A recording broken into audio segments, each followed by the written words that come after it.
Друзья, здравствуйте! Меня зовут Каким Данабаев, и вот уже больше 4 лет я живу, учусь и работаю здесь, в Сеуле, в Южной Корее. Сегодня я хотел бы рассказать вам о том, как вы можете защитить себя от коронавируса и также какие симптомы болезни существуют. Итак, для начала давайте я вам немножко расскажу вообще про общую ситуацию, которая происходит здесь, в Южной Корее.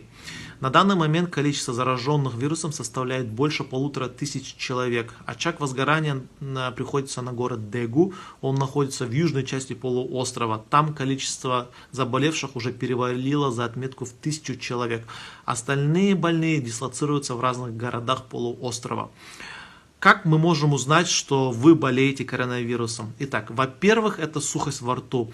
Если вы чувствуете сухость во рту, у вас появился сухой кашель, высокая температура, а также постоянный стул, это первые признаки того, что вы заразились. Как можно защитить себя от болезней? Во-первых, это, конечно же, элементарные правила гигиены, то есть нужно постоянно мыть руки. Почему? Потому что если микроб попадает в ваши руки, и вы, например, терете свои глаза, трогаете свой нос, то через слизистую оболочку микроб может проникнуть к вам внутрь в организм, поэтому нужно часто мыть руки. Во-вторых, нужно носить маски. Даже обычная хирургическая маска сможет вас защитить от проникновения вируса, потому что сам по себе коронавирус, он большой микроб, то есть он не сможет пройти через хирургическую маску, но нужно менять эту маску каждый день.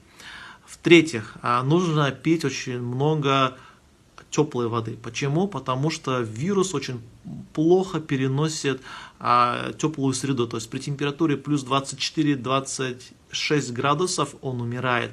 Поэтому нужно пить побольше горячей воды. И даже если коронавирус попал к вам в ротовую полость, выпив воду, вы просто смоете его в желудок, а там, получается, желудочная кислота просто убьет его.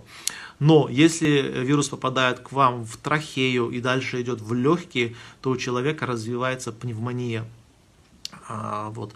Поэтому, еще раз повторю, самое главное, надо сохранять правила гигиены, мыть руки, стараться избегать посещения общественных мест, потому что это именно то место, рассадник, откуда можно подхватить вирус.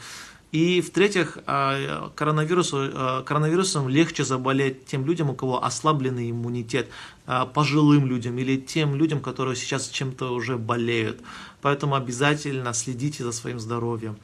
Еще раз повторюсь, симптомы коронавируса – это сухость во рту, сухой кашель, стул и высокая температура.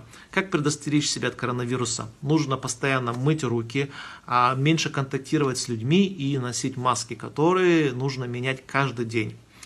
Меня зовут Каким Данабаев, и я сейчас нахожусь в эпицентре коронавируса здесь, в Южной Корее. Надеюсь, что мои советы были вам полезны. Обязательно разошлите это видео своим друзьям и близким, пусть они узнают, как защитить себя и вообще, какие симптомы коронавируса существуют. Если у вас есть какие-то вопросы, можете писать смело мне, вы можете найти мой Инстаграм и Фейсбук. Надеюсь, что все мы будем здоровы, и все наши близкие, родные люди тоже будут здоровы. Берегите себя.